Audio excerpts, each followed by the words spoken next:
오늘 본문 말씀을 중심으로 변화와 부흥이라는 제목을, 변화에 대해서 얘기하려고 지금 서론이 너무 길었어요. 여러분, 인도의 바프 하면 누구예요? 마하트마 간디. 바프는 아버지라 그럽니다. 인도의 아버지 마하트마 간디. 다 아시죠? 우리 학생들 아세요? 마하트마 간디 비폭력 저항 운동가로서 인도의 독립을 위해서 활동했던 아주 세계적인 인물이죠. 그는 6,000년 인도의 역사를 변화시키기 위해서 인도 가운데 여러 종교가 일어났지만 모두 실패했다고 말했습니다. 그래서 인도는 변하지 못했다. 카스트 제도라든지 인도는 지금도 있잖아요. 인도는 변하지 못했다. 그러면서 그 간디가 했던 말이 뭐냐면, 그는 성경의 산상수훈이야말로 인도를 변화시킬 수 있다, 이렇게 가르쳤어요. 실제로 이렇게 말했고, 간디는 성경의 산상수훈을 그 인도 사람들에게 가르쳤어요. 진짜 가르쳤어요. 하지만 본인은 그리스도인이 되지 않았습니다. 주변에 있는 여러 그의 친구들이, 특별히 존 스토트가 굉장히 애를 썼는데, 그 시대에 있었던 그의 많은 그를 아꼈던 친구들이 그를 그리스도인 되게 하려고 엄청나게 노력을 많이 했어요. 그런데 끝내 그 간디는 그리스도인이 되기를 거부했습니다. 한 번은 그의 친구가 그렇게 물었어요. 자네는 왜 그리스도인이 되지 않는가? 라고 물었을 때 그 간디가 했던 말이 굉장히 유명합니다. 당신은 왜 그리스도인이 되지 않으려고 하십니까? 성경도 가르치시면서 왜 그리스도인이 되기를 거부합니까? 라고 했더니 그 간디가 한다는 얘기가, 진짜 그리스도인을 만난다면 내가 한번 생각해 보겠습니다. 그 주변에 있었던 그리스도인이라고 하는 사람들은 자신을 이용해 먹으려고만 했지 진짜 그리스도인의 삶이 뭔지는 보여주지 않았었다는 거예요. 나는 아직까지 성경 말씀대로 그렇게 사는 사람을 아직 못 봤다. 한마디로 그 얘기입니다. 그래요. 성경의 말씀은 진리이지만 그 말씀대로 살아가는 사람을 나는 만나지 못했다는 거예요. 만약에 간디가 참된 그리스도인이 되었다면 지금의 인도 어떻게 됐을까요? 이거는 지금의 인도는 상상도 할 수가 없을 거예요. 오늘 본문의 말씀을 중심으로 제가 여러분들하고 고민하고자 하는 것이 바로 그 얘기입니다. 변화된 그리스도의 모습은 어때야 되는가? 나도 예수 믿고 있는데 과연 나는 변화됐다고 했는데 과연 나는 정말 성경이 보여주는 기준 앞에 나는 정말 변화되었는가? 한번 오늘 말씀 속에서 나는 정말 변화됐는가? 아니, 변화되어 가고 있는가? 오늘 이 말씀 앞에 달아보실 수 있는 지혜가 있기를 주의 이름으로 축원합니다. 자, 오늘 말씀 속으로 들어갑니다.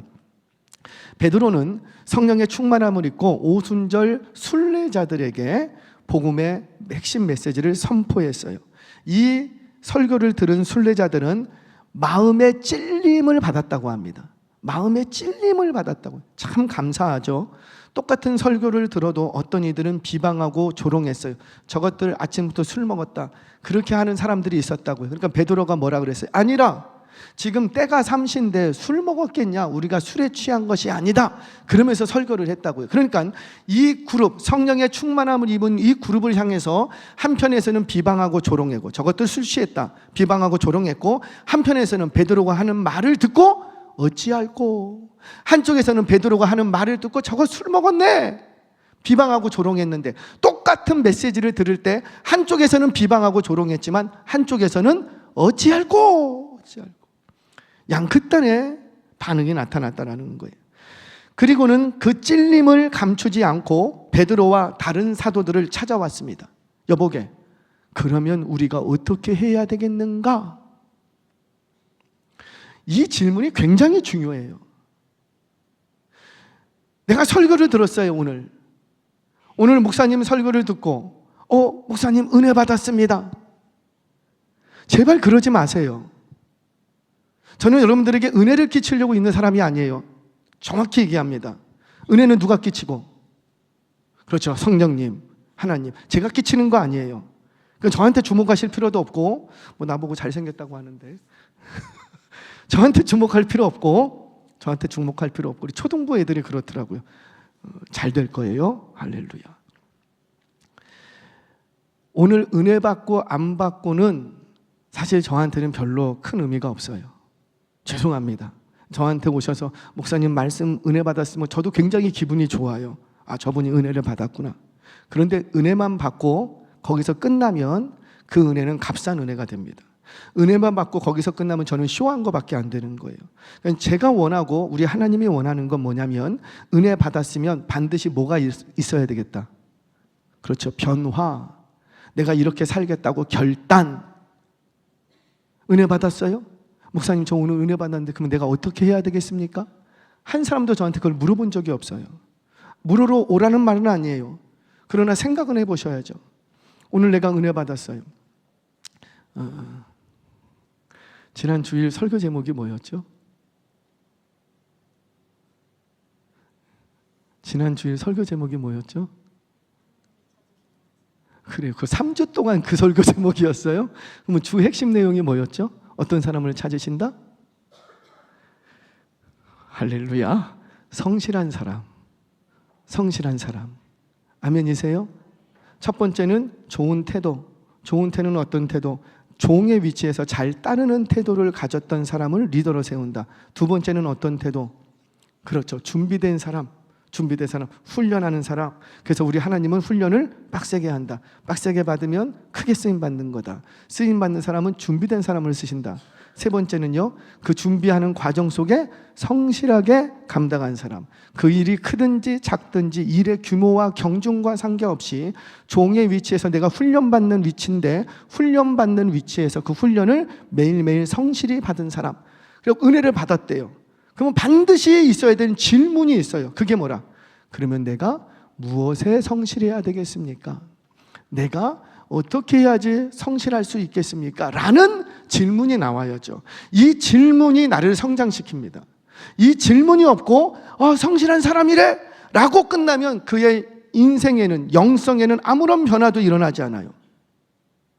아무런 변화도 일어나지 않아요. 그래서 좋은 질문이 좋은 답을 유출시키고 좋은 답이 나를 성장시킵니다. 그래서 반드시 학교에서도 보세요. 공부 잘하는 애들을 딱 보면은 질문하는 게 달라요.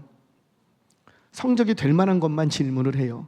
근데 공부 못하는 아이들은 쓸데없는 질문을 하죠.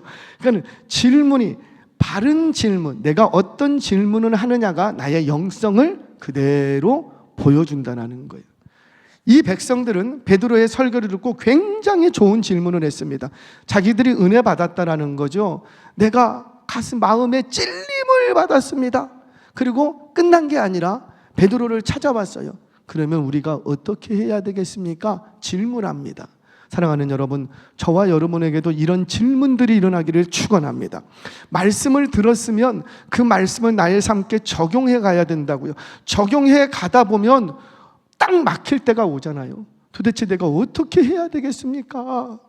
내가 어떻게 하여야 매일매일 성실할 수 있겠습니까? 내가 어떤 부분에 도대체 얼마큼 성실해야 되겠습니까?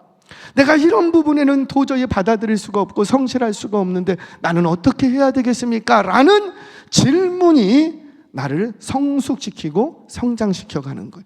저와 여러분들 말씀을 들을 때마다 은혜 받고 멈추지 마시고, 거기가 끝이 아니라는 거죠. 올바른 영적인 질문들을 할 수 있는 저와 여러분 되시길 주의 이름으로 축원합니다. 자, 그렇게 질문을 했어요.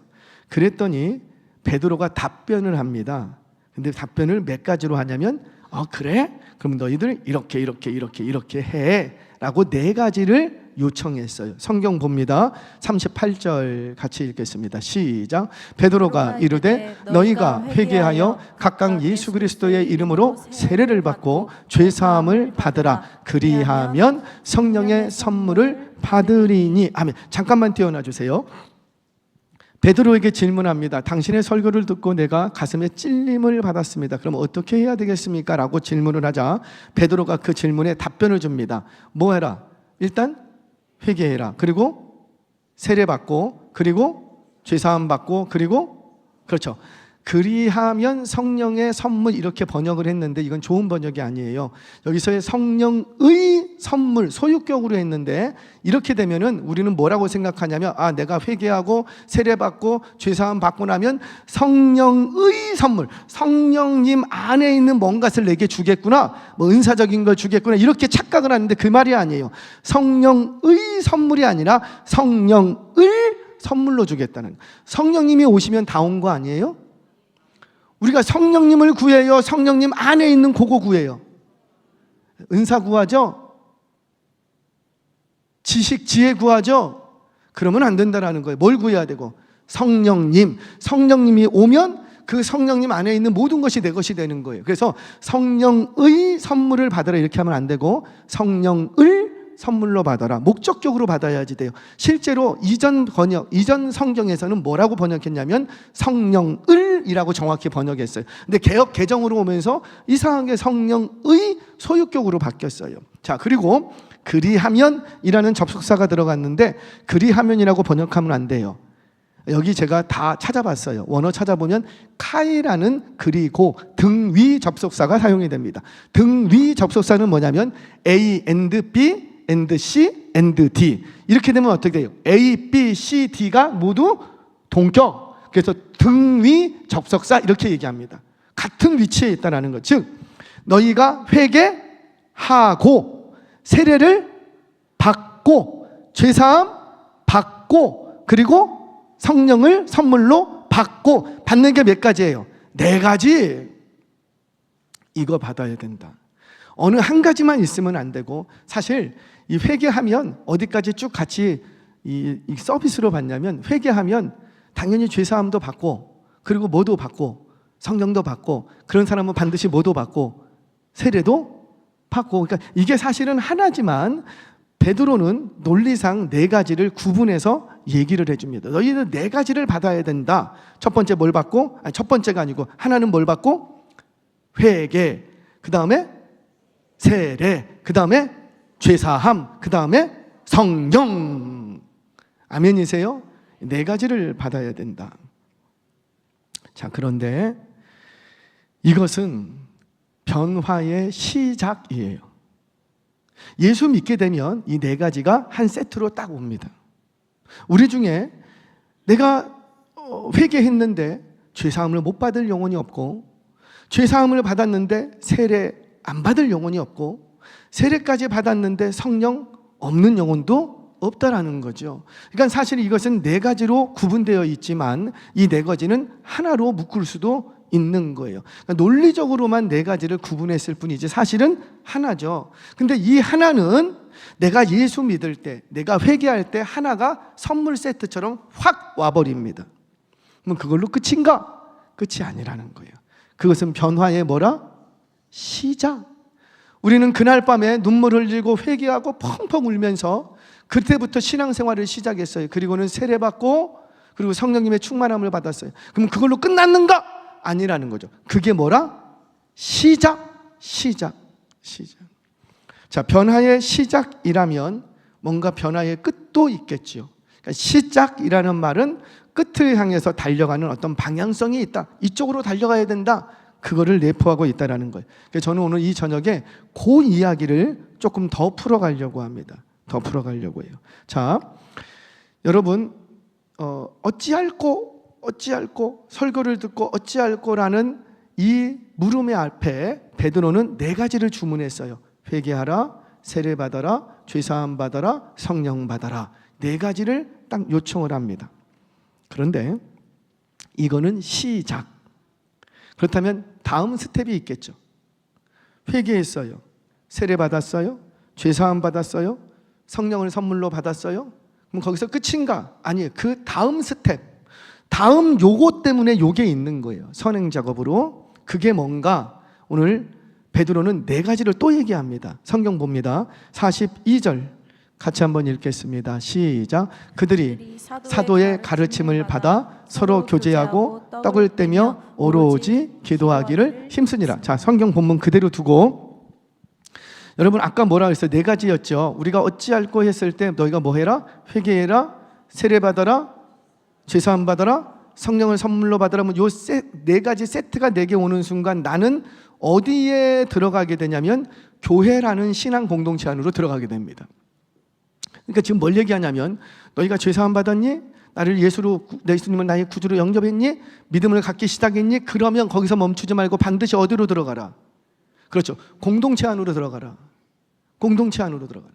그래서 그 공동체 안으로 들어가서 성경은 자꾸만 우리에게 요청하는 것이 모이기에 힘쓰라. 어떤 분들은 내가 교회니까 나만 혼자 잘하지 않습니다. 우리 지금 교회론에 대해서 공부를 하고 있어요. 기초반에서. 보이는 교회와 보이지 않는 교회. 근데 보이는 교회와 보이지 않는 교회는 보이지 않는 교회가 진짜 교회인데, 진짜 우리가 추구해야 될 교회인데, 그 보이지 않는 교회는 어디 속에 있다 그랬죠? 그렇죠. 보이는 교회 속에 있다 그랬어요. 그러니까 우리 가운데 있다라는 거죠. 우리의 모임 가운데. 그러니까 내가 보이지 않는 참된 교회로 지어져 가려면 반드시 어디에 들어와야 되고, 그렇죠. 보이는 교회 속으로 들어가야 돼. 보이는 교회도 안 나가면서 보이지 않는 교회로 내가 키워져 간다. 있을 수가 없다라는 거죠. 그래서 주님은 말씀하시기를 내 교회를 세우겠다. 여기서의 내 교회는 뭐라 그랬어요? 보이는 교회, 보이지 않는 교회. 그렇죠. 둘 다를 포함한다 그랬어요. 왜? 보이지 않는 참된 교회는 반드시 어디에서 이루어지니까 보이는 교회 안에 있기 때문에. 자, 그러면 여기에 그들이 공동체 안으로 들어갑니다. 내가 회개하고 제사함 받고 성령 받고 했는데 내가 거기서 끝나지 않고 이제부터 내가 해야 될 것은 어디로 들어가고 공동체 안으로 들어가서 뭐 해라? 네 가지를 얘기합니다. 첫 번째, 사도의 가르침을 받고, 두 번째, 서로 교제하고, 세 번째, 떡을 떼고, 네 번째, 기도하고. 몇 가지를 얘기했어요? 네 가지. 여기서도 카이라는 엔드, 영어로 엔드, 등위 접속사가 쭉 사용이 됩니다. 사도의 가르침을 받고 서로 교제하고 떡을 떼고 오로지 기도에 힘쓰라. 이 네 가지를 공동체 안에서 하라는 거예요. 여러분, 기도도 혼자 기도에 힘쓰면 그 문제 생깁니다. 위험해요. 그래서 혼자 기도도 많이 해야 되지만 공동체 안에서도 기도하는 것들을 몸에 익숙하게 하셔야지 돼요.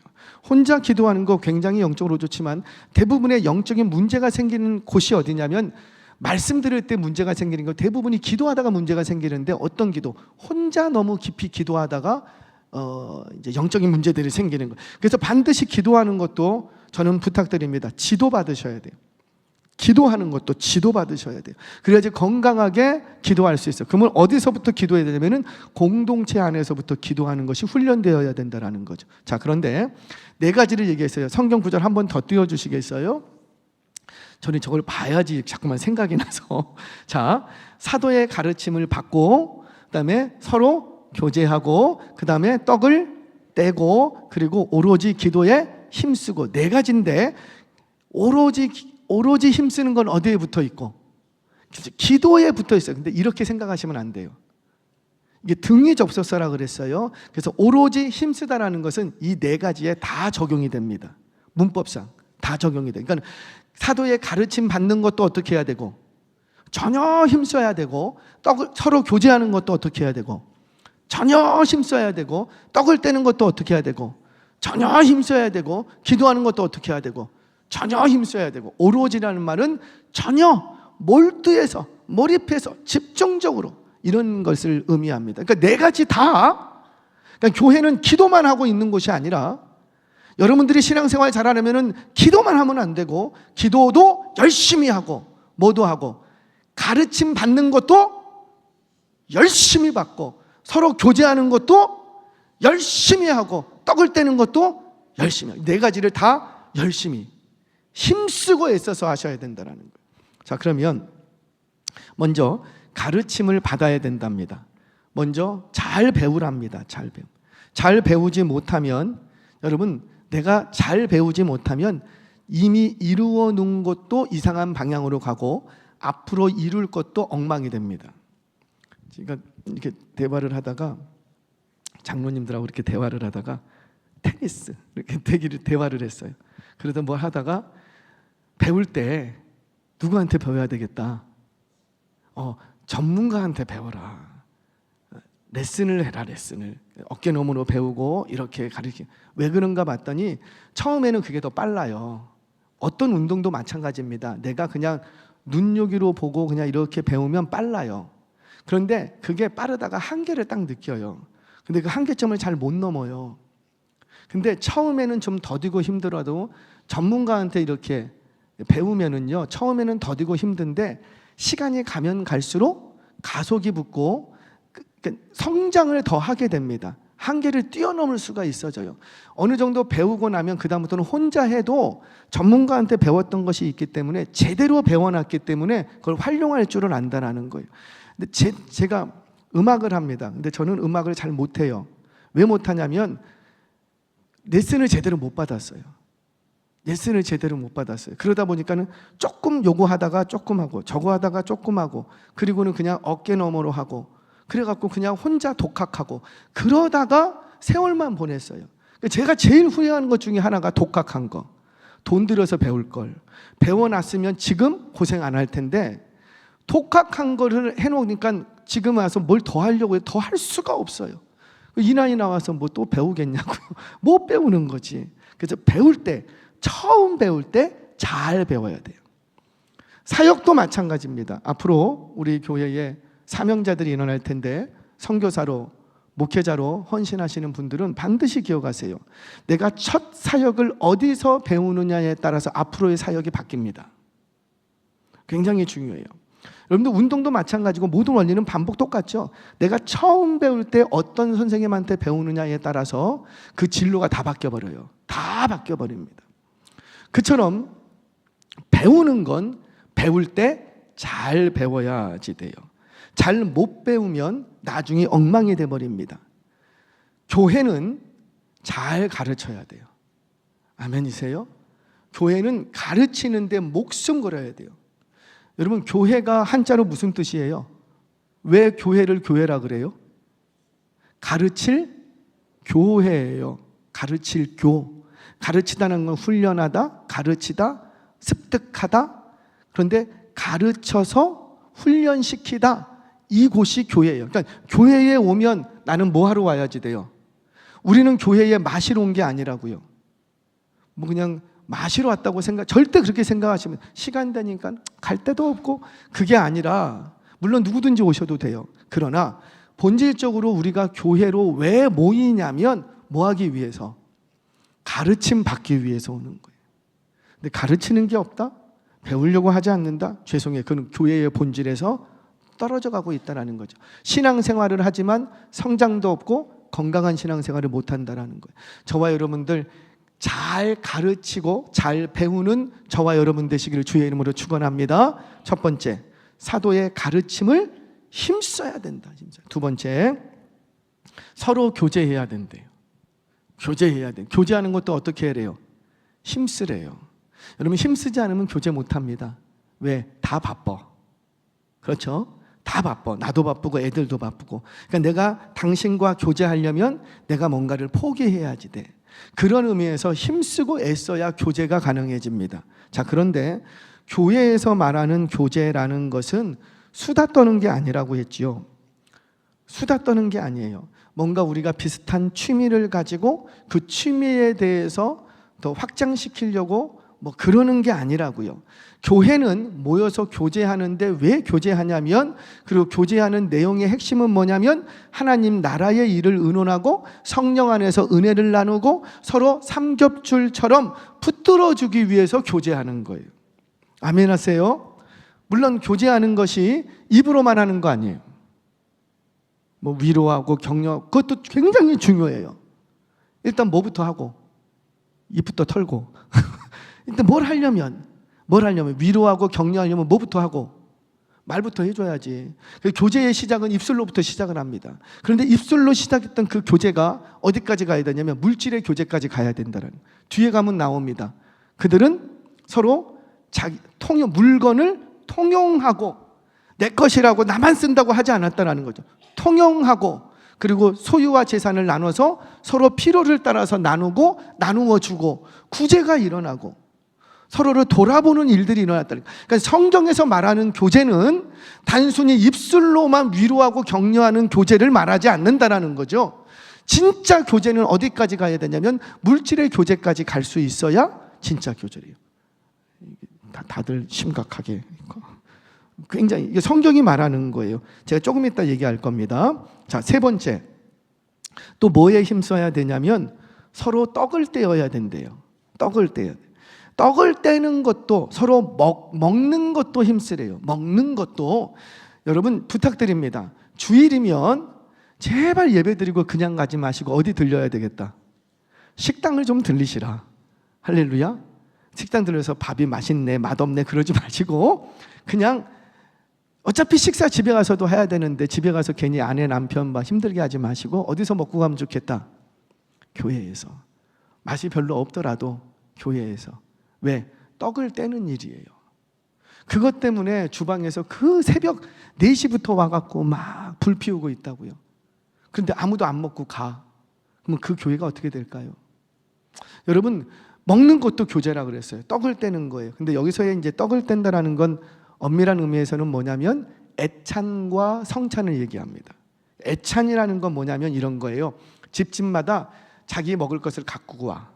갖고 와서 예배 드리고 나서 이제 출출하니까 가져온 것을 서로 나눠요. 원래 교회에서 식사는 그렇게 합니다. 주방을 두고 만드는 게 아니고 본래는 집에서 자기 먹던 거를 갖고 오는 거예요. 한 사람은 고구마, 한 사람은 감자, 뭐 집에 있는 거 뭐 남은 밥 그런 걸 갖고 오는 거예요. 갖고 와서 그거를 갖다 놓고 이 사람 저 사람 막 섞어 갖고 같이 나눠 먹는 거예요. 그게 애찬이에요. 근데 이 애찬을 하고 나면 통상 성찬을 합니다. 근데 왜 애찬을 먼저 하냐면 교회에서 고대에는 먹거리가 많이 없었어요. 그래서 교회로 오는 사람들이 가난한 사람들이 많은데 많은 경우에 하루에 한 끼나 먹나? 밥을 못 먹는 경우가 많아. 고기 1년 내내 가도 못 먹어. 이제 여기서는 안 그랬지만은 우리 이제 그 작은 애하고 집에서 막 교회에서 막 퀴즈를 냈어요. 퀴즈를 막 이제 답은 이제 설날에 먹는 게 뭐예요? 떡국이 답이에요. 근데 떡국을 하나 먹으면은 한 살이 넘는 거죠. 그래서 1년에 한 번씩 먹는 거 이렇게 했어요. 그랬더니 뭐라고요? 한우? 1년에 한 번씩 먹는 거? 한우? 어차피 소고기는 1년에 몇 번 먹고 정답은 떡국인데 떡국을 얘기하려고 그러는데 우리 집에서는 1년에 한 번씩 먹는 거 한우? 저희 집은 떡국을 자주 먹거든요. 제가 뭘 좋아하니까 떡국은 맛없는 떡국을 제가 못 먹어봤어요. 다 맛있더라고. 떡국을 자주 먹으니까 1년에 한 번씩 뭐 한우? 고대에도 고깃국 먹기가 힘들었어요. 그런데 교회 안에는 부자도 있고 가난한 자도 있고. 그러니까 부잣집에서 갖고 나오는 건 뭘 갖고 나오고? 전, 떡, 고기 이런 거 갖고 와. 근데 가난한 집은 뭐 갖고 오고? 꽁보리밥 갖고 올 게 없어. 근데 이렇게 봤더니 그걸 다 섞거나 그리고 먹고 싶은 대로 먹으래. 그러니까 애찬은 누구를 위해서 있었던 거냐면 교회 안에 들어온 가난한 사람들에게 먹을 것을 제공하기 위해서 애찬이 있었던 거예요. 그렇게 애찬을 해서 배를 든든히 채워야 그 다음에 뭐가 있냐면은 떡과 잔을 나누는 성찬이 있습니다. 그래야 배가 차야 떡과 잔이 나왔을 때 허겁지겁 안 먹는다고요. 근데 배가 고파 그런 상태에서 며칠 동안 밥도 못 먹었는데 떡과 잔이 나와. 그러면 이 가난한 사람들 어떻게 할까요? 그 의미보다도 일단 배 채우기 위해서 허겁지겁 먹어버려. 그러면 이 성찬의 의미가 상실돼 버려. 죄 짓는 게 돼. 그래서 이거를 막기 위해서 가난한 자들의 배고픔을 달래주기 위해서 애찬이 있었던 거예요. 어떤 의미에서 교회의 주일날 식당에서 봉사하시는 분들은 누구를 위해서 봉사하시는 것이라 어떤 의미에서는 가난한 자들을 위해서 밥을 못 먹는 이들을 위해서 식사를 끼니를 거르시는 분들을 위해서 사실은 있다고 해도 틀린 말은 아니라는 거죠. 그래서 그런 자리는 누구라도 오셔서 식사하고 가시면 돼요. 자, 이 떡을 떼는 일에도 어떻게 해야 되겠다? 힘쓰고 애써야 된다. 자, 마지막 하나, 기도하는 일에도 힘쓰고 애써야 된다. 우리 잠시 후에 기도할 텐데 자주 얘기하지만 기도는 힘쓰고 애써야 돼요. 우리 학생들 회개하고 우리 학생들이 여기서 올라와서 기도하는데 막 회개하고 눈물 콧물 흘리고 막 무슨 기도를 해요? 뭐 기도하는 거 없어요. 잘 못해. 괜찮아요. 그런데 주여 몇 번? 100번. 3번 만에 쟤는 끝냈대요. 주여 3번 하니까 기도가 터졌대. 주여 몇 번? 100번. 100번에서도 기도가 안 터지면 몇 번? 1000번. 기도가 안 되면 그 정도의 노력은 있어야죠. 기도를 못 하겠는데요. 저 못 있겠어요. 이러면 안 되고, 기도가 안 되면 누가 처음부터 기도를 잘합니까? 어떻게 처음부터 기도의 깊은 자리로 들어가고 어떻게 은사를 의지해서 기도할 수 있어요? 못해요. 그러니 내가 최선을 할 수 있는 힘쓰고 애쓰는 건 누가 하고? 내가 하고, 그 힘쓰고 애쓰는 모습을 보고 은혜 주시는 분은 누구고? 하나님. 아멘이세요? 그래서 기도하는 자리에도 반드시 힘쓰고 애써야 한다. 자, 이 4가지의 힘쓰고 애쓰랍니다. 첫 번째 뭐였다고요? 사도의 가르침. 두 번째 교제. 세 번째 떡 떼는 거. 네 번째 기도하는 거. 이 4가지를 힘쓰고 애쓰는 공동체가 건강한 공동체라는 거죠. 이 공동체에 내가 들어가 있으면 나도 성장을 하고 마침내 어떤 일이 벌어지는가? 부흥이 온다는 거예요. 자, 성경 보겠습니다. 우리 47절 말씀 같이 한번 읽겠습니다. 47절 시작. 하나님을 찬미하며 또 온 백성에게 친송을 받으니 주께서 구원받는 사람을 날마다 더하게 하시니라. 아멘. 내가 변화됐어요. 나 한 사람이 그저 변화됐을 뿐이에요. 그런데 변화된 내가 공동체에 들어갔어요. 근데 그 공동체가 굉장히 건강한 공동체예요. 기도하는 일에 힘쓰는 공동체였고, 가르치는 데 힘쓰는 공동체였고, 떡을 떼는데 가난한 자들을 돌보는 데 힘쓰고 애쓰는 공동체였고, 또 애찬 떡을 떼는 일, 교제하는 일에 힘쓰고 애쓰는 공동체였어요. 그 공동체에 갔더니 나도 성장하지만 그런 공동체를 통해서 변화된 한 사람 한 사람을 통해서 그 교회 안에 어떤 일이 일어나고 날마다 믿는 자의 수가 더해가는 역사가 있더라는 거죠. 공동체의 부흥, 교회의 부흥은 누구로부터 시작이 되냐면 변화받은 그 한 사람으로부터. 나의 가치관이 변화되고 내가 회개하고 죄사함을 얻고 세례를 받고 성령의 충만함을 입고 나면 반드시 그게 끝이 아니라 그로부터 부흥이 온다라는 거예요. 저는 우리 교회가 이런 변화와 부흥이 일어나기를 축원합니다. 간절히 소망합니다. 우리 다 은혜 받는다면서요. 다 사모한다면서요. 그런데 왜 부흥이 안 오는가? 변화된 그 한 사람, 나의 삶의 자리에서 변화시키는 그 한 사람. 마음은 변했다고 하는데 예배는 드리는데 집에 가면 마귀할 몸 여전히. 예배는 드리는데 엘리베이터에서 만나면 먼저 인사할 줄을 모르고, 예배는 드리는데 안녕하세요, 반갑습니다, 사랑합니다. 근데 엘리베이터에서 매일 만나는 그분에게는 여전히 얼굴을 붉히고 나는 숫기가 없어서 아니라는 거예요. 그런 곳에는 절대 부흥이 일어나지 않습니다. 주일날, 지난주인가요? 주일날 예배를 마치면 급하신 분들은 어떻게 가라? 계단으로 가주십시오. 왜? 내가 급하다고 예배도 끝나기 전에 바로 나가. 그건 저 뭐라고 하는 거냐? 얼마나 급하시면 그러겠어요. 얼마든지 이해합니다. 근데 문제는 뭐냐면 엘리베이터가 2개인데 이쪽에 1명, 저쪽에 1명. 왜? 서로 나쁘고 그렇다고 엘리베이터에 둘이만 못 타겠대. 한 명 그리고 내려가 버렸어.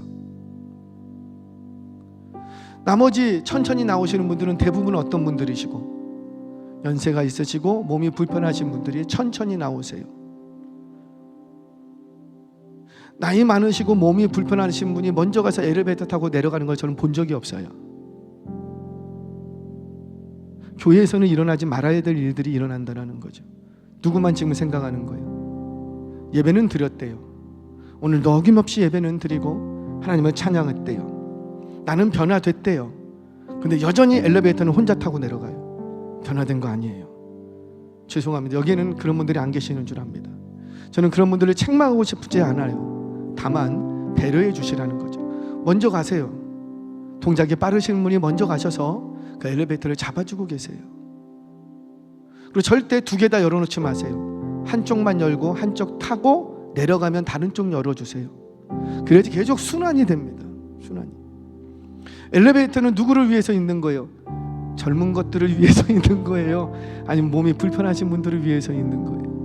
내가 조금이라도 젊다고 생각하신다면 천천히 우리 다음 주부터는 다 뛸까 해요. 뭐 계단으로 걸으면 건강 뭐 몇 살 뭐 그거 다 뛸까 해요. 안 지키는데 그걸 왜 붙여놨어요? 지저분하게 싹 띄고 차라리 없는 게 낫지. 엘리베이터는 다 알아요.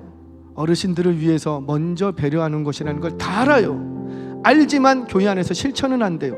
그 정도면 저는 압니다. 아마 여러분들 아파트에 가갖고 엘리베이터 혼자 탈 때 저쪽 막 뛰어오르면 그냥 바로 눌러버릴 거예요. 다쳐라. 웃는 분들 할렐루야 회개하시고 다쳐라. 그래야지 나 혼자 조용히 올라갈 수 있어. 이 조용한 나만의 공간, 나만을 느끼면서 나는 20층까지 올라갈 거야. 안 된다고요. 기다려줘야죠. 닫힌 것도 막 열어야죠. 기다려줘야죠. 어서 오세요. 뛰어오세요. 천천히 오세요. 얼마나 나를 못 믿었으면 뛰어오겠어요? 얼마나 나를 못 믿었으면. 이게 예수 믿는 사람들이에요? 교회에서도 안 하는데 회사에서는 물론 회사에서는 할 수 있어요. 누가 오시면, 사장님이 오시면 무조건 잡아. 저와 여러분들 변화되기를 바랍니다. 나의 일상 전반적으로 어느 한쪽 부분만 변화되는 것이 아니라 모든 부분에 있어서 변화되기를 바랍니다. 기도하는 것만 변화되는 게 아니라 물질 쓰는 것도 변화되고 떡을 떼는 것도 변화되고, 목사님 저는 기도 잘 안 드리고 눈도 침침해서 못 배우겠어요. 그냥 앉아만 계세요. 왜? 우리 교회는 가르칠 본분이 있으니 그 본분을 감당할 수 있도록 앉아만이라도 주세요. 배우는 일에도 가르치는 일에도 힘써야 된다는 거죠. 저와 여러분들 어떤 삶의 자리에 있든지 간에 변화되었다면 그 변화를 시작으로 삶에서 변화의 열매를 맺어 교회 공동체와 개인의 삶에 놀라운 부흥을 경험하시길 주의 이름으로 축원합니다.